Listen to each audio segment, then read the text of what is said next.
नमस्कार, मैं हूं दीपाली राणा। आप देख रहे हैं योर मनी, पर्सनल फाइनेंस से जुड़ा हमारा स्पेशल शो जो रोज हम अपने लेकर आते हैं ताकि आपके पोर्टफोलियो को बेहतर बना सकें, ताकि जो फाइनेंशियल प्लानिंग रिलेटेड कोई भी परेशानी आपको है उसको दूर कर सके। योर मनी सिखाता यही है कि आप स्मॉल सेविंग से बड़े गोल्स को पूरा कर सकते हैं अगर सही तरीके से, सही स्ट्रैटेजी के साथ इन्वेस्ट करें। तो अगर आपके पास कोई भी क्वेश्चन है इन्वेस्टमेंट रिलेटेड तो आप इस शो में अपने सवाल भेज सकते हैं। तरीका आसान है, आप व्हाट्सएप के थ्रू, ईमेल के थ्रू जुड़िए। 7045220000 हमारा व्हाट्सएप नंबर है। yourmoney@nwt.com ईमेल आईडी है। फेसबुक ट्विटर पर जाइए, #आस्कआवाज योरमनी लिखिए और अपने सवाल हमें लिख भेजिए। ये शो आप लाइव भी देख सकते हैं इन सभी सोशल मीडिया प्लेटफॉर्म्स पर। तो यह तरीका शो में पार्टिसिपेट करने का। हमारे साथ आज है फिनफिक्स रिसर्च एनालिटिक्स के फाउंडर प्रवीण वाजपेयी।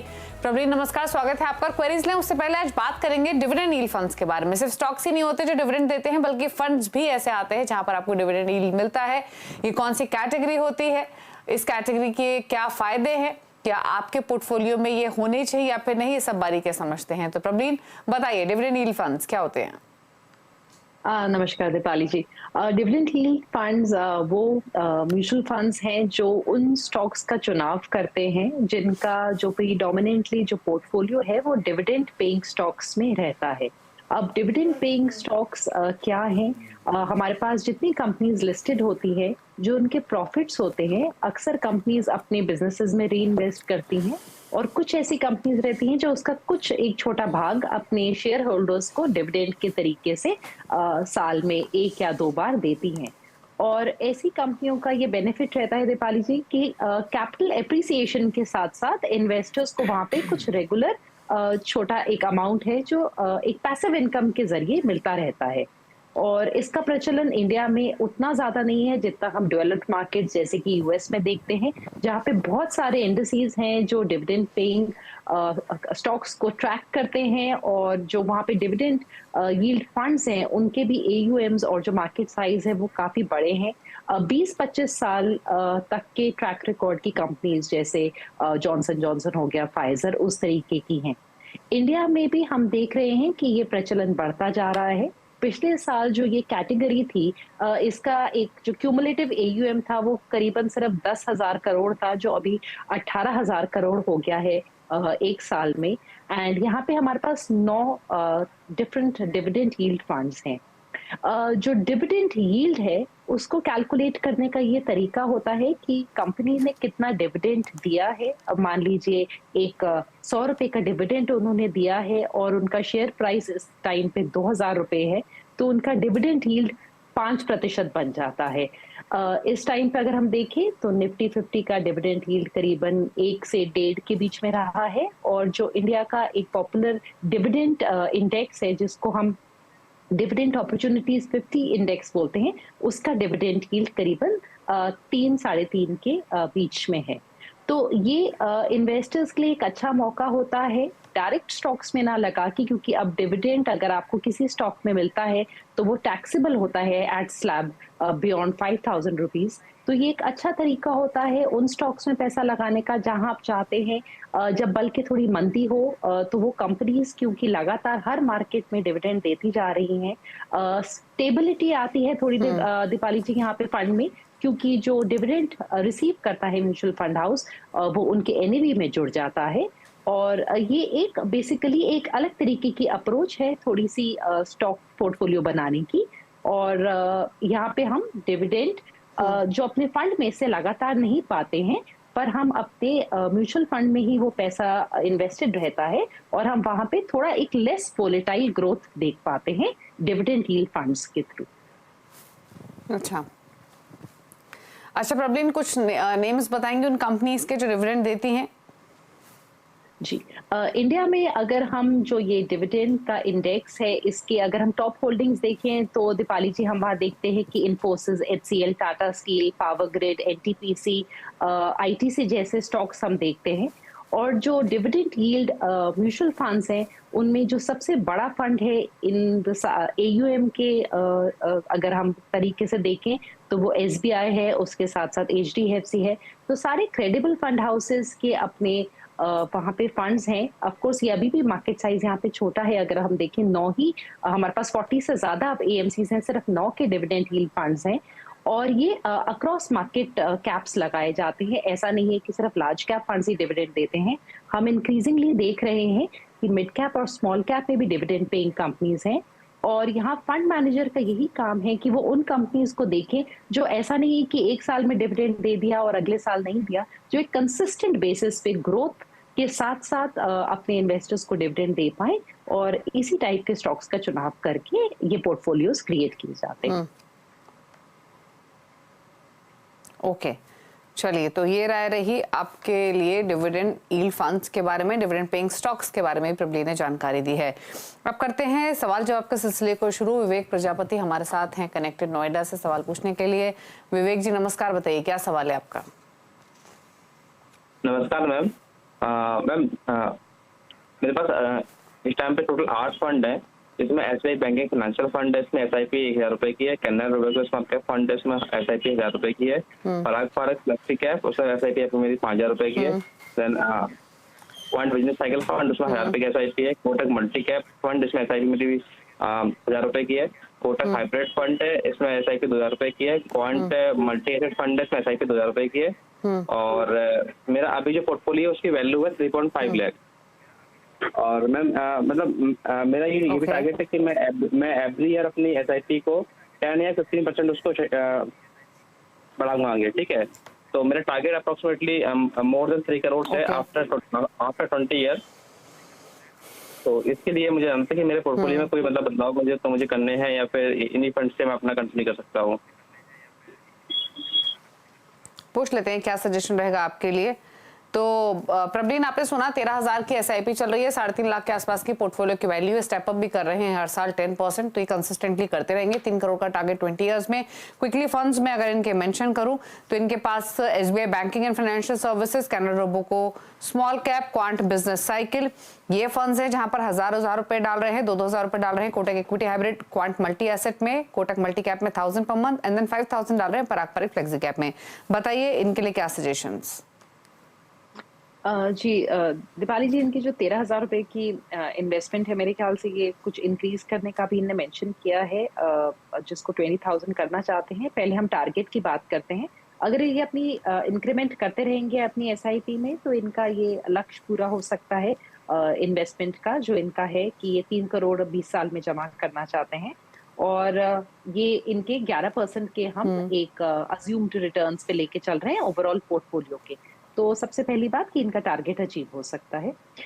जो इनका पोर्टफोलियो है वो थोड़ा मिक्स्ड है, जहाँ पे इनके पास सेक्टोरल फंड भी है, एक थीमेटिक फंड भी डाला हुआ है।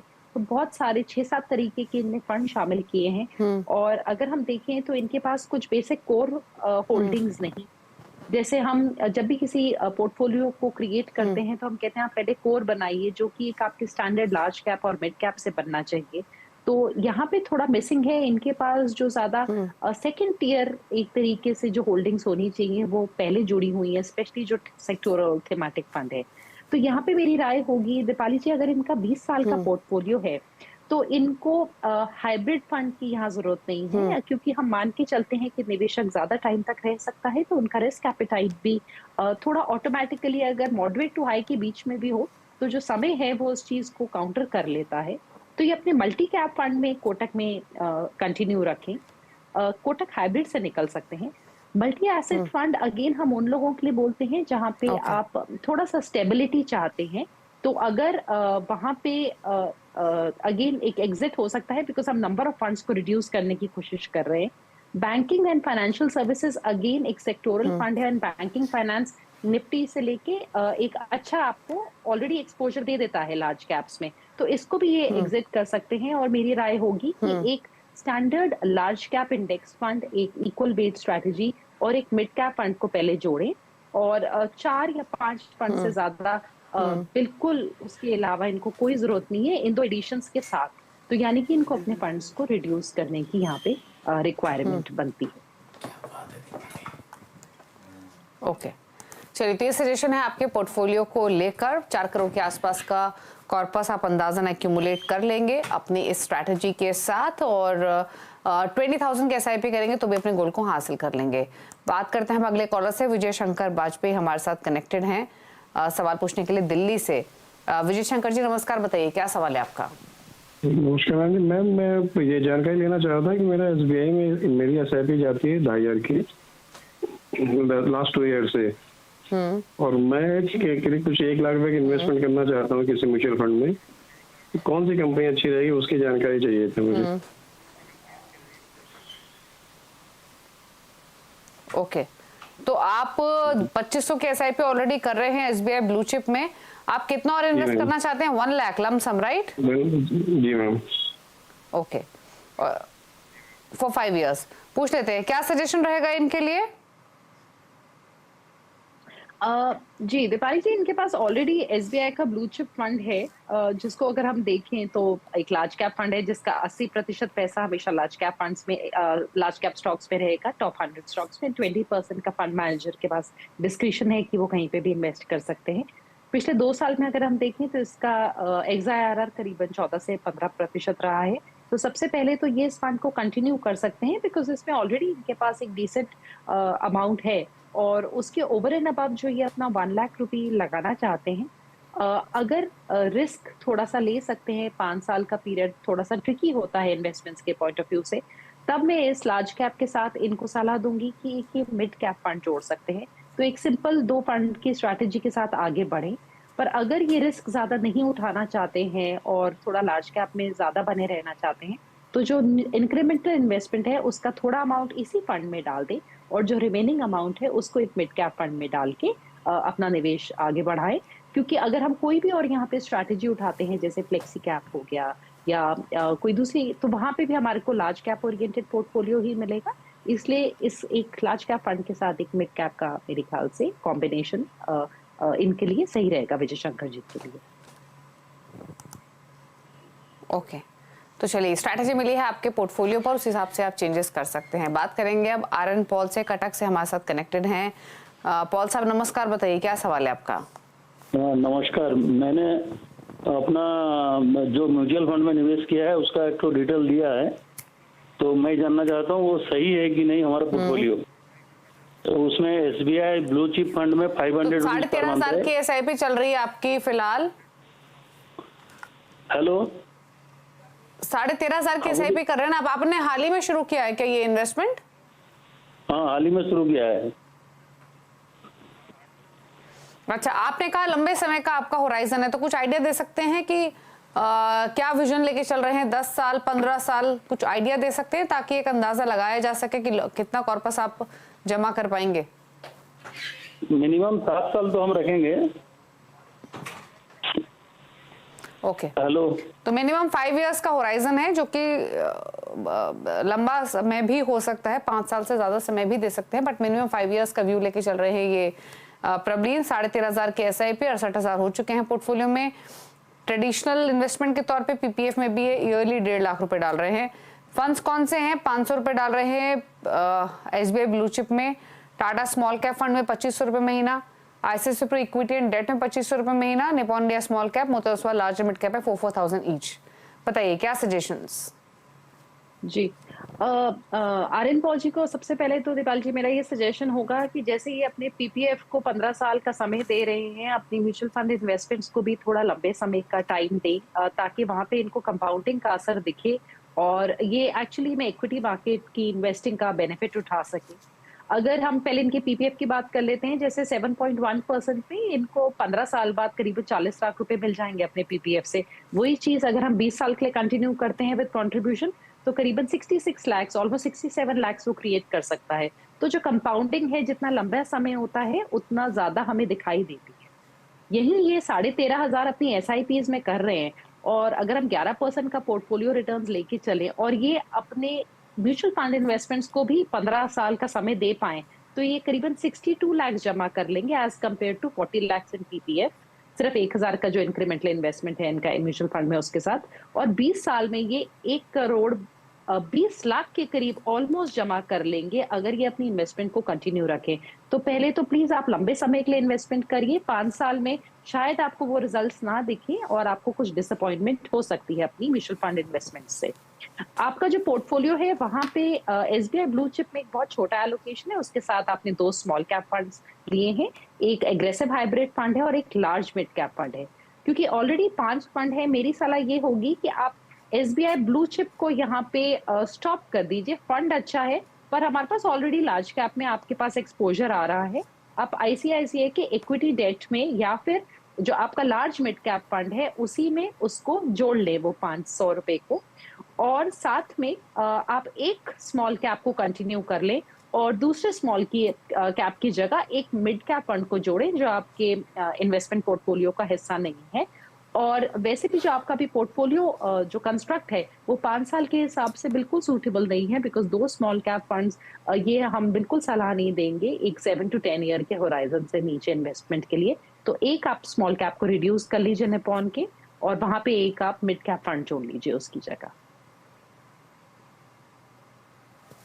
ओके तो थोड़े से चेंजेस आपके पोर्टफोलियो को लेकर सजेस्ट किए गए हैं। 20 इयर्स के पर्सपेक्टिव से भी आपको एक राय दी गई है, 15 इयर्स के पर्सपेक्टिव से भी कि कितना एक्यूमुलेशन आप कर पाएंगे। तो यह है सजेशन आपके पोर्टफोलियो को लेकर। एक मिड कैप फंड आपको ऐड करने की सलाह दी गई है प्रवीण की तरफ से।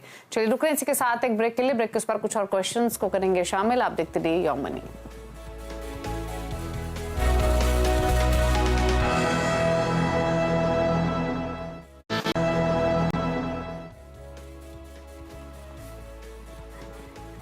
आप देख रहे हैं योर मनी। प्रवीण वाजपेयी हमारे साथ बनी हुई है क्वेरीज को आंसर करने के लिए। बात करेंगे अगले कॉलर से। विनोद कुमार झारखंड से हमारे साथ कनेक्टेड हैं। विनोद जी नमस्कार, बताइए क्या सवाल है आपका। नमस्कार, मेरा सवाल है, एक तो मैं ये जानना चाहता हूँ कि मेरे पास 10,000 यस बैंक का है शेयर, जो कि मैंने में लिया है, तो मुझे क्या सर करना शेयर चाहिए? पर सवाल नहीं ले पाएंगे, माफी चाहेंगे विनोद जी। ये पर्सनल फाइनेंस का शो है, आपका म्यूचुअल फंड रिलेटेड कोई सवाल है तो ले सकते हैं शो में। दूसरा म्यूचुअल फंड में है मैडम, मुझे 35 इन्वेस्ट करने हैं, तो मैं सोच रहा हूँ कि म्यूचुअल फंड में इन्वेस्ट करो, तो उसको कैसे करना है? पार्ट वाइज करना है या वन टाइम करना है? ऑलरेडी आप कहीं पैसे डाल रहे हैं म्यूचुअल फंड्स में? म्यूचुअल फंड में मैं डाल रहा हूँ, मेरे पास अभी 4 चल रहा है। एक निपॉन डेंडो का है, और Nippon India small cap fund, SBI blue chip है, आदित्य बिरला सन लाइफ है, और एलडीएफसी मिड कैप है। तो अच्छा 4 फंड चल रहे हैं। टोटल कितने पैसे डाल रहे हैं इनमें आप? मैं अभी ये 2 में है, एक कैमरा ब्लू चिप है, तो अभी मैं 5,000 ईच डाल रहा हूँ मैं अभी। नहीं तो 25,000 रुपए ऑलरेडी डाल रहे हैं आप? मैं 25,000 ऑलरेडी। ओके हेलो, 4 फंड्स के 5 फंड्स के इन्होंने इनफैक्ट अभी जिक्र किया प्रवीण, जिसमें कैनरा बैंक का ब्लू चिप भी है, और इसके अलावा इनके पास जैसे इन्होंने मेंशन किया एचडीएफसी मिड कैप भी है, निपॉन का मिड कैप फंड है, आदित्य बिरला में भी इन्होंने एक्सपोजर लिया हुआ है।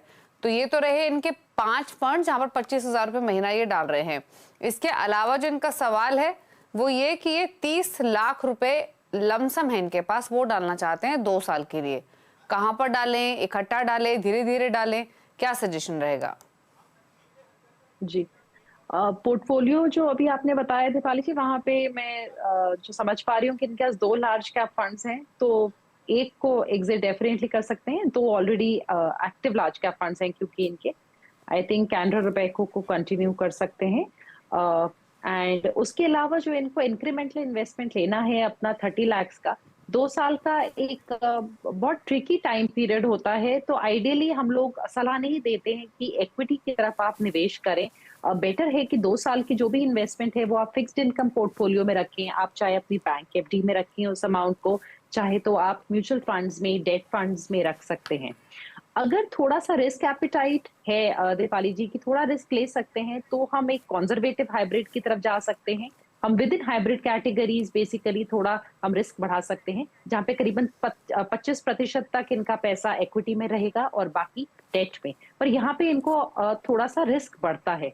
पर अगर ये अपना इन्वेस्टमेंट होराइजन कुछ 3 से 4 साल का कर सकते हैं, तब मेरी सलाह होगी कि ये अगर बेटर रिटर्न्स चाहते हैं और इतना टाइम दे पाएंगे, तो ये एक हाइब्रिड कैटेगरी में से मल्टी एसेट या बैलेंस एडवांटेज कैटेगरी को भी देख सकते हैं थोड़े से हायर रिटर्न्स के लिए, एंड इक्विटी एलोकेशन वाले फंड्स को वहां पे चुनाव करें, ताकि इनका पोस्ट टैक्स रिटर्न भी थोड़े बेटर निकल के आए।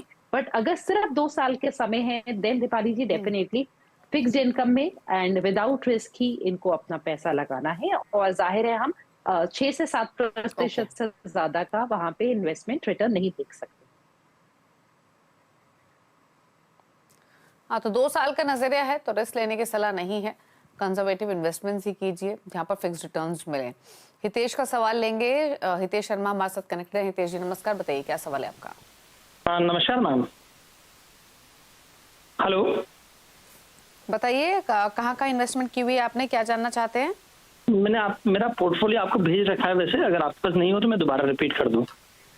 नहीं, आपके पोर्टफोलियो की डिटेल्स हैं। इसमें आप अपना गोल बताइए, क्या विजन लेके चल रहे हैं और क्या सवाल है? वेल्थ बिल्डिंग के लिए है। मेरा अभी SIP चल रही है 1,35,000 रुपए की साल की। डिटेल्स मैंने आपको भेज रखी है। जो उनका आज वैल्यू है वो 52,000 की है, 52 lakhs की वैल्यू है आज उनकी। 15 साल मुझे और इन्वेस्ट करना है और इस पोर्टफोलियो में मुझे कोई चेंजेस करना है कि ये मैं आपसे पूछना चाहता हूँ। ओके, 1,40,000 की SIP चल रही है प्रबलीन। 52 लाख ऑलरेडी पोर्टफोलियो में हो चुके हैं। 15 साल बाद कितना एक्यूमुलेट करेंगे, प्लस पोर्टफोलियो कैसा है, क्लियर क्वेश्चन। फटाफट से इनके फंड्स में मेंशन कर देती हूँ। पराग पारिक फ्लेक्सी कैप में 20,000 रुपए महीना, PGM इंडिया मिड कैप में 20,000 रुपए महीना, 10,000 रुपए डाल रहे हैं PGM इंडिया फ्लेक्सी कैप में। क्वांट एक्टिव फंड में, टाटा डिजिटल इंडिया फंड में 5,000। बाकी इनके पास 5 फंड है जहां पर सभी में 15,000 ईच ये प्लेस कर रहे हैं। ICICI Prudential Nasdaq, ICICI pru Nifty 50, Mirae asset emerging, HDFC flexi cap और एक्सेस का फंड है। बताइए क्या सजेशंस इनके लिए? जी, सबसे पहले इनके गोल की बात कर लेते हैं दीपाली जी। बेसिक अगर हम देखें जो इनकी इन्वेस्टमेंट अमाउंट अच्छा है, जो 1.4 का मंथली इन्वेस्टमेंट है और ऑलरेडी इनका एग्जिस्टिंग पोर्टफोलियो है, इन दोनों को अगर हम 11% के रिटर्न्स पे हम अज्यूम करते हैं तो ये 8 से 9 करोड़ के बीच में एक कॉर्पस है जो जमा कर पाएंगे नेक्स्ट 15 इयर्स में एट 11% रिटर्न्स की एक्सपेक्टेशंस के साथ। और जो इनका पोर्टफोलियो है उसमें हम 2 देख रहे हैं। एक तो नास्डैक का फंड है, तो वो ऑलरेडी इंडियन मार्केट्स के बाहर है, डाइवर्सिफिकेशन पॉइंट ऑफ व्यू से अच्छा है। टाटा डिजिटल इंडिया फंड है जो एक सेक्टोरल फंड है, उसको कंटिन्यू कर सकते हैं। जहां पे मेरे को थोड़ा सा प्रॉब्लम दिखाई दे रहा है वहां पे इनके पास 3 फ्लेक्सी कैप फंड्स हैं। 3 फ्लेक्सी कैप फंड्स की इनको जरूरत नहीं है और एक मिड कैप फंड है इनके पास। तो मेरी सलाह होगी कि जो PGIM का फ्लेक्सी कैप है उसको एग्जिट कर जाएं और या तो मिड कैप फंड में ही उसको कंसोलिडेट कर लें ताकि इनका मिड कैप का एक्सपोजर थोड़ा इंक्रीज हो सके। बिकॉज सारे ही फ्लेक्सी कैप का फंड्स का ऑलमोस्ट लार्ज कैप टिल्ट है। स्मॉल कैप का एक फंड है और एक लार्ज मिड कैप है और एक जो इंडेक्स फंड भी इनने ले रखा है निफ्टी का। तो इंडेक्स फंड की हम हमेशा सलाह देते हैं, पर जहां पे इतने सारे फ्लेक्सी कैप फंड्स हैं वहां पे इनको अगेन एक लार्ज कैप फंड की एक्चुअली जरूरत नहीं है। तो यहाँ पे थोड़ी सी इनको अपने डिपेंडिंग ऑन की किस में कितना इन्वेस्टमेंट अमाउंट है उसके वो थोड़ा सा कैलकुलेट करते हुए दीपाली जी यहाँ पे कॉल लेनी पड़ेगी। तो PGIM को डेफिनेटली निकल के मिड कैप फंड में आ जाए और क्या ये एक दूसरे फ्लेक्सी कैप फंड को निकाल पाएंगे डिपेंडिंग कि उनका कितना इन्वेस्टमेंट है। PPFAS और HDFC दोनों अच्छे फ्लेक्सी कैप हैं। अगर दोनों को कंटिन्यू करना चाहते हैं फिर अपना निफ्टी का फंड बंद कर ले। तो यहाँ पे थोड़ा सा इनको एक बार खुद भी वापस रिव्यू करना पड़ेगा, पर डेफिनेटली इनको अगेन रिड्यूस करने की जरूरत है अपने ओवरऑल नंबर ऑफ स्कीम्स को। तो 2 एक स्कीम्स डेफिनेटली यहाँ पे कम होनी चाहिए एंड मिड कैप में एलोकेशन बढ़ना चाहिए। ठीक है, तो ये रहे सजेशंस आपके पूरे पोर्टफोलियो को लेकर। बड़ा पोर्टफोलियो थोड़ा छोटा करने की सलाह है। आई एम श्योर आपने चेंजेस नोट कर लिए होंगे जो प्रबलीन ने आपको सजेस्ट किए। समय की कमी है इसलिए इतने सवाल लेंगे। थैंक यू प्रबलीन शो में आने के लिए और अपने व्यूज देने के लिए सभी क्वेरीज पर। ब्रेक में जाते जाते आप देख सकते हैं प्रबलीन के टॉप 4 फंड्स अपनी स्क्रीन पर, उनको भी आप नोट कर लीजिए अगर आप नई इन्वेस्टमेंट प्लान कर रहे हैं। इसी के साथ योर मनी में तो इतना ही। ब्रेक के उस पर भी खबरें जारी CNBC आवाज पर। नमस्कार।